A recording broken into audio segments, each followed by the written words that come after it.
இயக்குனர் வெங்கட் பிரபு இயக்கத்தில் கோட் படத்தில் நடித்து வருகிறார் விஜய். நேற்று தமிழ் புத்தாண்டை முன்னிட்டு கோட் படத்திலிருந்து முதல் பாடல் ஒன்று வெளியானது. இந்த பாடலுக்கு யுவன் சங்கர் ராஜா இசையமைத்திருந்தார். படத்தின் முதல் பாடல் என்பதால் விஜய் ரசிகர்கள் கொண்டாடி வருகிறார்கள். இந்த பாடலை பிரபல பாடலாசிரியர் மதன் கார்கி எழுதியுள்ளார்.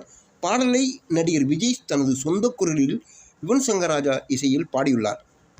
பாடல் மிக அருமையாக இருப்பதன் காரணமாக ஹிட்டாகும் என்று எதிர்பார்க்கப்படுகிறது. கோட் திரைப்படத்திற்கான இறுதிக்கட்ட பணி மிக மும்முரமாக நடைபெற்று வருகிறது. அதனால் வருகிற செப்டம்பர் மாதம் 5ஆம் தேதி படம் வெளியாகும் என்று அதிகாரப்பூர்வமான அறிவிப்பு வெளியிட்டார்கள் திரைப்படக் குழுவினர்.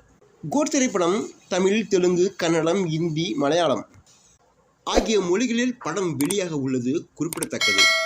ரசிகர்கள் இந்த அறிவிப்பை கேட்டு படம் எப்பொழுது ரிலீஸ் ஆகும் என்று ஆவலோடு எதிர்பார்த்து காத்திருக்கிறார்கள். பொறுத்திருந்து பார்ப்போம்.